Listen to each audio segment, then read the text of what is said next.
Welcome to the Mojo Market Report. Here's your hosts, Dave Sturchio and Chris Gueci.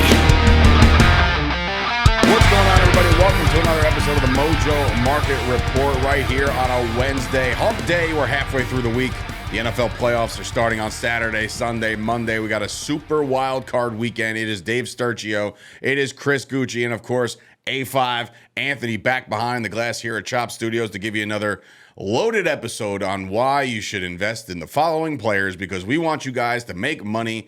And, hopefully you're not spending all your Christmas money. I know it's a couple weeks removed right now, but that's kind of what I did. I said, you know what? Anything I get for Christmas, which was nothing, I should invest in the Mojo Market. So I just decided to take my own money and put it in the Mojo Market. Again, you got to keep re-upping because I have cashed out at times. When I thought that stocks were going to spike down, I got out quick. Or when I think something's about to, boom, I'm right back in the market. So my money's everywhere. I'm waiting to make my next influx of funds when we get basketball or I know baseball is on the way and basketball should be coming by the end of the month. So as soon as basketball, I cannot wait to invest. That is going to be, when I tell you, like, you think Top Movers is crazy in football when we're doing it on Mondays and Fridays and Thursdays, right? How about every day there's going to be movement I love the all fact over. that I love it. I know that obviously all of these things are player driven when it comes to fantasy and in the Mojo, but the NBA more so than any other pro sport, I think, is a star driven league. Yeah, and it's going to be so much fun to play the Mojo Market with the NBA. I just can't wait for it. Who's your first investment? Luka. That's it? Well, who's my first investment? Yeah, like I know Justin Herbert was one of your first guys. Luka's just going to be the one that I anoint my basketball portfolio with. Luka is going to come in and grace the presence right now. I think he is the basketball god. Do you think LeBron's stock is going to look like Tom Brady's? Like, it's just like all bank value with nothing future? Might look better. It might look better, actually. Or worse, no, worse. He didn't win all those championships. Who? LeBron. Bro, LeBron's played like 4 extra seasons of basketball in the postseason. I know. That's true, actually. He's like the number one scorer, number one in assists. Yeah. We all know Jordan's still better than him. It's fine. Not in the Mojo Market. Nah, probably not. Actually, you know what? When they bring up the thing, I guarantee you don't think Jordan? I guarantee you he's not. You think Kobe? Well, Kobe, too, is going to be up there as far as his value. Now, let's imagine if LeBron just took off 2 years in the middle of his prime and then didn't play for 6 other years, because that's Jordan's career. LeBron has Jordan beat in terms of career Guess we'll numbers. see, huh? All you people out there behind the scenes, I can't wait to see the market value for some of these players. But anyway, it's time to get into playoff running backs today. So yesterday we did some playoff quarterbacks, the matchups, who they're playing, how they're playing, what they've done this season. But this week, or today, we're going to be starting with the playoff running backs. Tomorrow we're going to do some pass catchers, meaning the wide receivers and the tight ends, as we get into the Friday where it's going to be a loaded show tomorrow because there's a lot of talent. I'm going to put Anthony to work. How do you pick just one? Maybe we'll talk about that in post. I told him yesterday, I said, look, with running backs, sometimes there's a second one more worth mentioning. With wide receivers, you can go as deep as the third wide receiver. We may or may not be doing like the player compare tomorrow, head-to-head matchups. We might just have to do certain teams. Like, are you investing in any of these guys on this team? Because there's some receivers. Definitely a way to do it. The Bengals game. Yeah, there's like 15 guys over there that I would invest in. Even Hayden Hurst, I'm like, I kind of like that guy. Anyway, so let's start with the 2 teams with a bye. Now, yesterday, in pre-production, I was talking a lot about Isaiah Pacheco, but in reality, the highest priced Kansas City running back right now is Jerick McKinnon, and he's had himself a fantastic, back end of the year where he scored in like 6 straight games or something like that. He's absolutely, and it was all through the air too. Like, he's catching touchdown passes. Him and Mahomes have this connection now where it's just incredible to see. But the one thing I want to bring up is Miles Sanders. Now, his 24-hour chart, his 1-week chart, his 1-month chart, and his 1-year chart. Ready? All down right now. Yeah, Miles Sanders ran for 1,269 yards, scored 11 times. To me, I would say make it make sense, but I don't care because I'm about to go get some money on Miles Sanders right now because, yes, he has a bye, so there's one less game being played, but whoever he plays next week, whoever draws the number 1 seed Eagles, he's going to be heavily, heavily involved in the running game with Jalen Hurts because if you think about it, Jalen Hurts, he's still banged up. He's not 100%, so you would have to think that if Philadelphia is a run-first team because of guys like Jalen Hurts, the load will be taken off of Hurts and given to Miles Sanders, Gainwell, Boston Scott, right? They got a couple guys. But Miles Sanders, to me, is a very safe bet this week. Yeah, I think he's I think the Eagles are going to potentially be playing in the Super Bowl in the NFC. All right, so calm down. Look, he's going to have some games to make up for all this down in the Mojo Market. I'm not sure if I even said that right, but Miles Sanders being down is a little alarming for me because I'm curious to know when is he going to start going up. But what else does he have to do? Does he have to have 5 touchdowns Sunday? I don't know. For him to go up? I don't know. But then conversely, if you look, Jerick McKinnon, he's got a lot of room to grow still, even though he has gone up a fairly decent amount this season. We're going to expect to see more touchdowns out of him. Patrick Mahomes, you could say he's get some cheap ones, throwing it underneath to McKinnon, Sure. but he still gets them. I'm in on both Chiefs running backs. We talked about Pacheco a little bit. I know he's not in the graphic, but the guy's up almost 300%. He's actually up 280% without multipliers. Without multipliers. Like, that's incredible. 280%. If you were in on Pacheco out of the gate, man, are you having a good time in the Mojo Market, and you could play with some house money in the playoffs. So if you didn't, you might want to get involved now, because if you're looking at the share prices, I think out of all the running backs that are listed in today's episode, Pacheco is by far still the lowest. Yeah. He's not even listed, but you get my point. I think McKinnon's even the second lowest, which is absurd because the Chiefs of the run have never, statistically, historically, the Chiefs have never been a run first team since Mahomes has been around. So, but I will say Kareem Hunt did win the rushing title in his rookie season with the Kansas City Chiefs. Could you imagine? Wait, was that with Mahomes? Yeah. Damn, they would have. Wow. I mean, but look, I mean, they've replaced them rather well. You know, like even last year, even the years before, like Clyde Edwards-Helaire. I mean, yeah, he's not the guy anymore, but for a second he was. You know, so they've been piecing it together over there in Kansas City. Yeah, they're not running the ball. They're effective. As long as they have Mahomes under center, everybody's going to be a threat. And I completely changed my tune from the beginning of the season, where I was like, there's just too many weapons in Kansas City that I don't want to be invested in any of them. I'm now on the fence of like, well, Pat Mahomes is so good at football that I'm investing in all of the Chiefs' offensive players at this point. Yeah, except for Juju and Marquez Valdez-Scantling. Yeah, they're very but boomer Kadarius bust. Toney, how could you not be excited about him? Sky Moore, I could almost guarantee you that Sky Moore, we just don't know enough about him because they're loaded on offense. But as soon as this guy starts to come into his own, we've been talking about how it's always Rondale Moore season. I think we may have to switch that, because I don't know if it's been Rondale Moore season at all yet, even though it's always. Well, they're trying to trade Hopkins, so maybe it's Rondale Moore season again over in Arizona. Yeah, I'm thinking more of Sky Moore season. Sky Moore season, I like it. Get your Sky Miles right now. All right, moving on to the Panthers-Seahawks matchup, in which, the 49ers, I look right at McCaffrey. I'm like, oh, Panthers. The 49ers-Seahawks matchup, which Christian McCaffrey has had himself quite the season, okay? 1,139 yards on the ground, scored 8 times, 85 catches for 741 yards and 5 touchdowns. He scored 13 touchdowns. The guy goes up every week. Chris, gun to your head, is this the best player in football? No. It's not. Absolutely not. Offensively? No. He's not a quarterback, so there's that. Is he the most dynamic weapon at his position? Yes. Okay. Is he the most dynamic offensive player in football? Arguably. So the reason why I say this is because of the success that he's had with no quarterback. So that's why I'm like, this guy's the best player in football. The ball in his hands. He's in a tailor-made system for him to produce with his abilities, and I can't take anything away from McCaffrey. I've been bashing him for 2 seasons. That's because of the injury bugs. And he's definitely made me eat my words. So shout out to Christian for that, you know. We're on a first name basis. But at the end now, of the by way. day, I have nothing bad to say about him anymore. He overcame the injury bug, which was my only gripe. And best player in football is a stretch for me. I think there's a lot of talent in the NFL, but yeah, Christian McCaffrey, he's up there. He makes the 49ers almost impossible to game plan for. A potential With Brock Purdy at quarterback. Right. Figure. Potential Rookie of the Year candidate, Kenneth Walker, rushes for over 1,000 yards, 9 touchdowns. He's the 22nd highest. My bold prediction here. He's the 22nd highest ranked running back right now. Next year, entering the Mojo Market, he'll be in the teens. I think he's going to be one of those guys that if you're in fantasy football, somebody you might want to consider in the top 5, right? Like, this dude gets a lot of carries. It used to be a smorgasbord over there in Seattle as far as running backs are concerned. They found their guy. I think this guy's the guy going forward. So to invest in him now, knowing that they have a tough matchup, I understand the 49ers defense is really, really good. But at the end of the day, you can only get these guys at their price right now because you know it's going to significantly be different next year this time.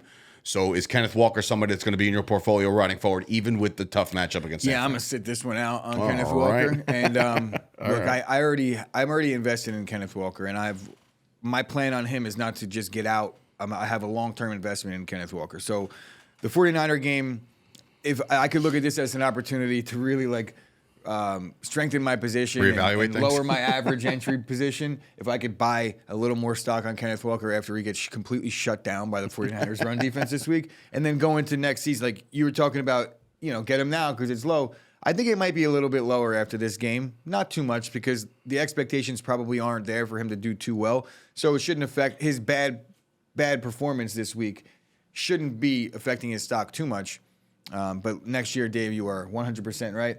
I think that there's a chance that they move on from Geno, even though everybody thinks it's a guarantee that they're going to bring him back. I think you have to, as an organization, look elsewhere and try your best to bring in the best player. Geno's a free agent. I think that they end up with Geno, but it's not just like, hey, we're good on Geno. Let's be real. It's still Geno Smith. If they can improve at the quarterback position, the Lions also said the same thing about Jared Goff in the last couple of days. They're like, Jared's our guy. But it's just like, okay, so you're telling me if Brady wasn't available, you wouldn't pursue? You know what I mean? I think Geno has done enough to be the guy. I think there's a couple things here. One, I don't think Pete Carroll is a loyal coach. I think Geno would be gone in a heartbeat if he thought he could upgrade the position. I think Dan Campbell is a different type of guy where he's really all in on the players that he has right now. And I don't know if that's even a Dan Campbell decision or a Pete Carroll probably has a little bit of say in that. But one guy performed really well down the stretch and one guy kind of didn't. Tailed off a little bit, yeah. So, Well, this is about Kenneth Walker, and we're both in on him. Yeah. So. Well, not for Sunday. I'm not in on him if we're day trading, but I am in on Kenneth Walker long term. Probably the most intriguing running back matchup, I think, is the 3-6 in the NFC, and that's the Vikings and the Giants. And we're talking about Dalvin Cook and Saquon Barkley. Saquon Barkley's in a different situation right now because that man is paying for his livelihood. All right, he's trying to get paid after this year. Dalvin Cook is already solidified running back one over there in Minnesota. Both similar numbers. Barkley outrushed him 13-12 to 11-73. So Barkley definitely had him here. Barkley also scored 2 more touchdowns than Dalvin Cook, 10-8. Saquon Barkley is the absolute clear-cut guy over there, while you have Alexander Mattison to supplement a lot. It's a lot. It happens a lot more than you think. When you watch a Viking game, there's a lot of times, and they both have dreads, by the way. It doesn't Same happen, hairstyle. It doesn't happen. So it's just like, it doesn't happen enough for me in my week 16 matchup or week 15 matchup where I needed Madison to do well and he didn't get the ball once. Yeah, well, I think it happens more often than not. It does happen. I think Madison could be a sneaky play come the offseason because he's a pending free agent who has shown that he can. I don't know if he could carry the load for a full season, but when given the opportunity to start, he's done well. Like Madison has good games when he's starter, and Dalvin Cook's been out. I think Dalvin Cook's a little bit banged up in this one, which doesn't help. He's always banged up, I feel like. He's always banged up. I think down the stretch we saw a little bit more of Madison. I think it was a shoulder thing this time. We saw a little bit more. Knee. Yeah, it's a shoulder. 100%. He's got the harness thing, right? Yeah. We've seen a little bit more of Madison down the stretch because of the said injury. I think in this game we're going to see all Dalvin Cook anyway. Neither team is particularly great at stopping the run, but the Giants have shown spurts, and particularly in big moments, like they have a highly efficient, good run defense in big spots. So I'm going to fade Dalvin Cook in this one, and I'm going to go. I'll invest in Saquon. I mean, I'm not, but I advise you guys to. I think with Saquon, now's the time because, again, I said it yesterday about Daniel Jones. I think there's an offensive outburst by the Giants this week. I really do. And it's got to start with Saquon on the run. You establish the run and open up the pass.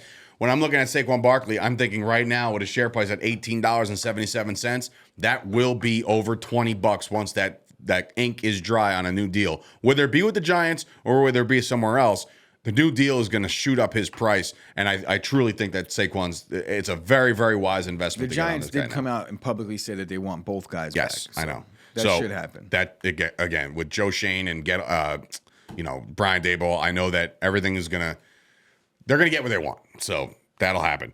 An intriguing one, just like the game before, where there's 4 running backs involved in this situation, but listed here is Leonard Fournette and Ezekiel Elliott when the Cowboys visit Tampa Bay.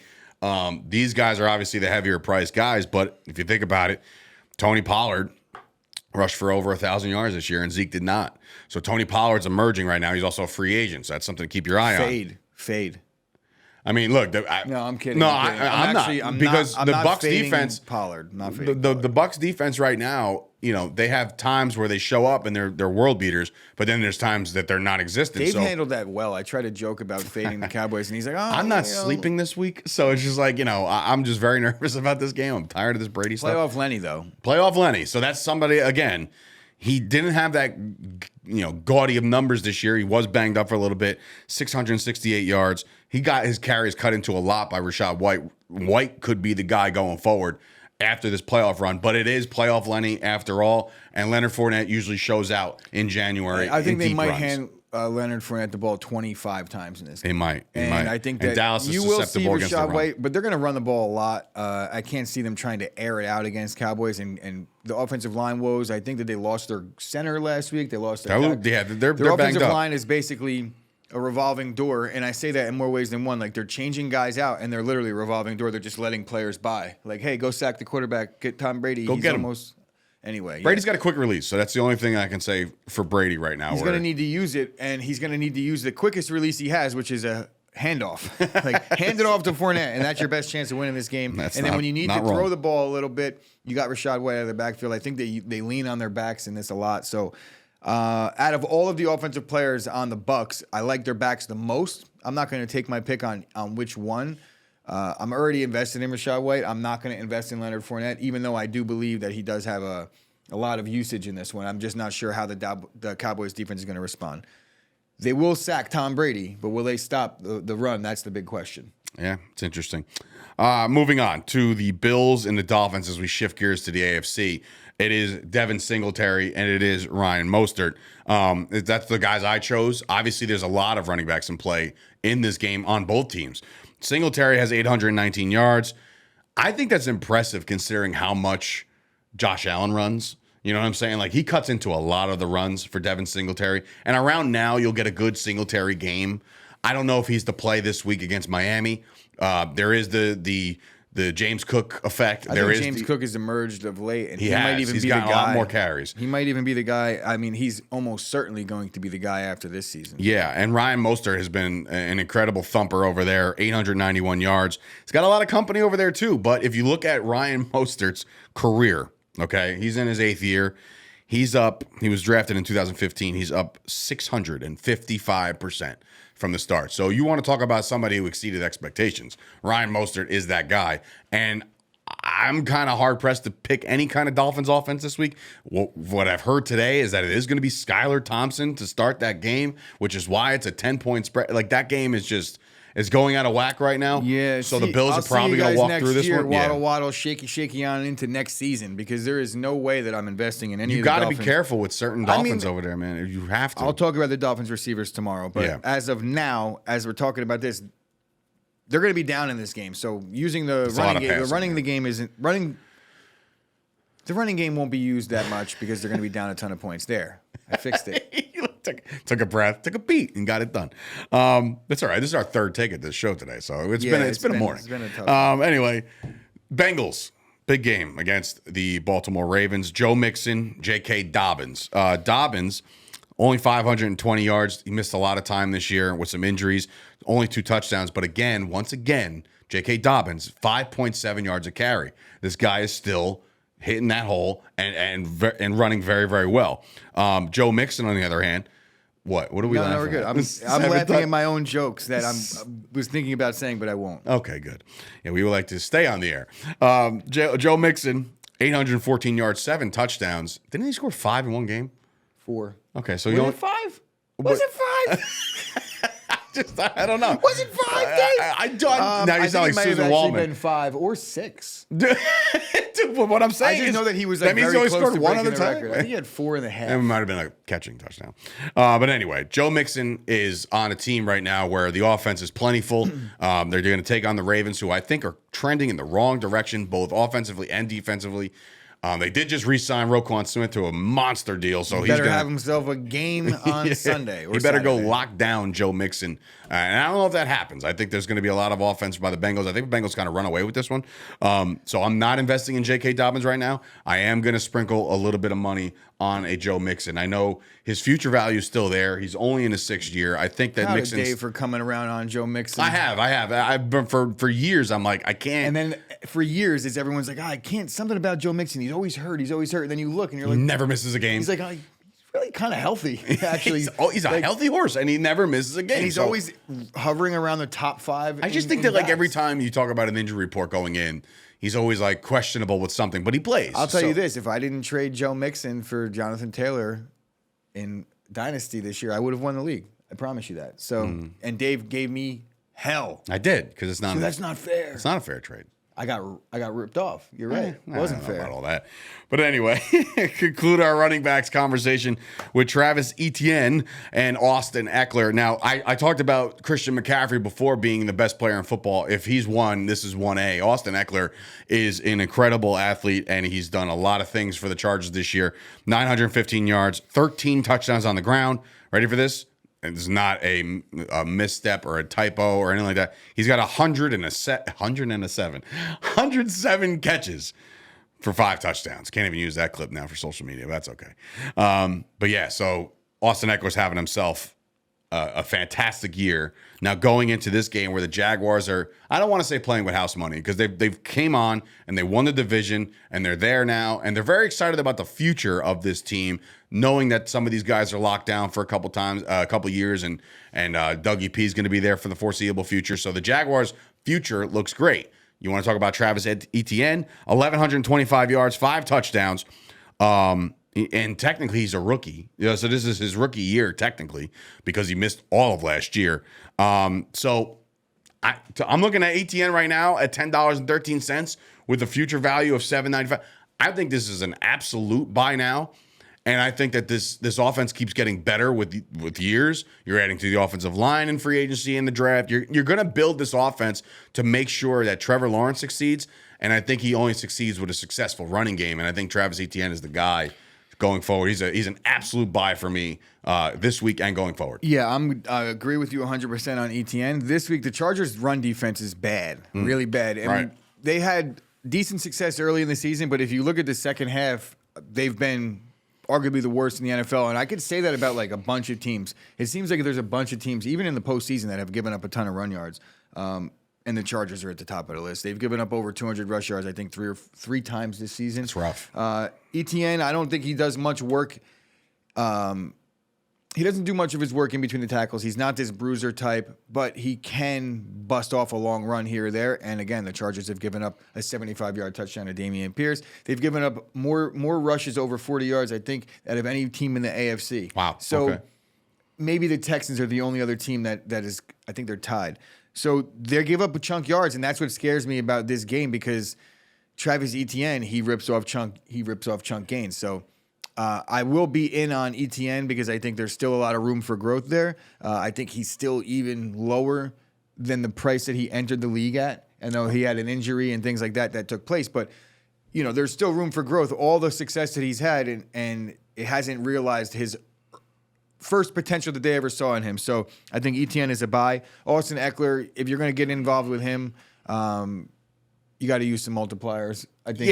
Yeah. And I think it's a safe thing because, look, there was nothing more frustrating as an Austin Eckler fantasy owner for a little while. I was like, how can they not use this guy more, right? Like, there was a lot of times where Josh Kelly's in there. I'm like, why, right? And I'm sure there's a method to the madness. I'm not a big fan of their coach. I think he overanalyzes stuff. But when it's Eckler's on the field, he's the best player on the field on that Chargers team. And I'm talking about even better than Justin Herbert and better than no, he is. Because, again, I think about it like this. He's not better than Keenan Allen either. Yes, he is. Austin Eckler is one of the best players in football, man.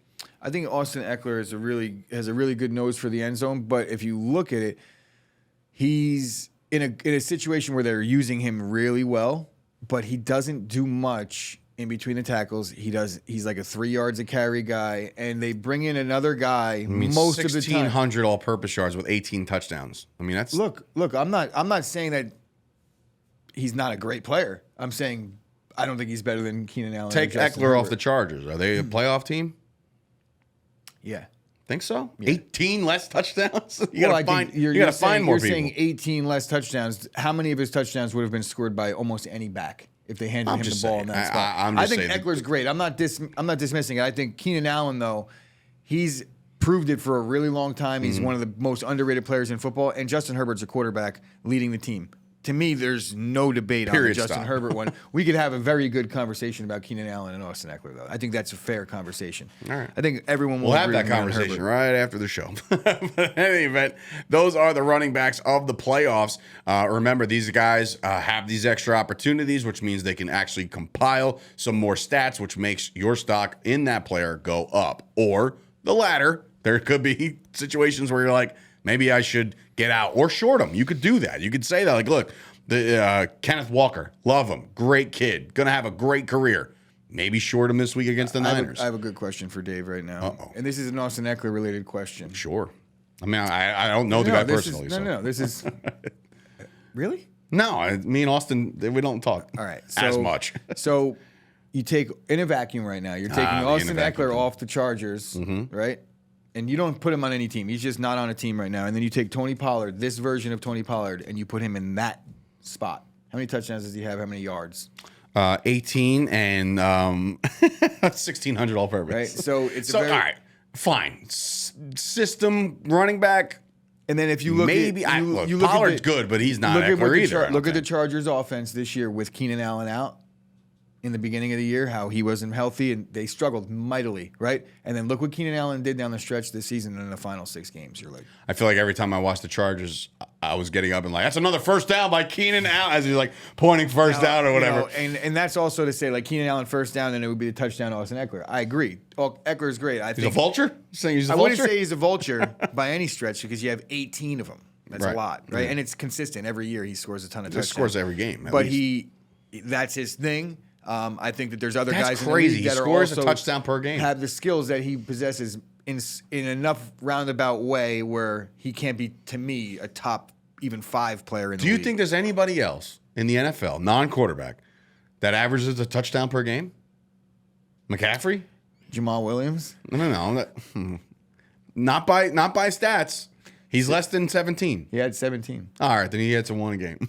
So there's just him and then Eckler, right? Mm-hmm. Crazy stat. Invest in Jamal Williams.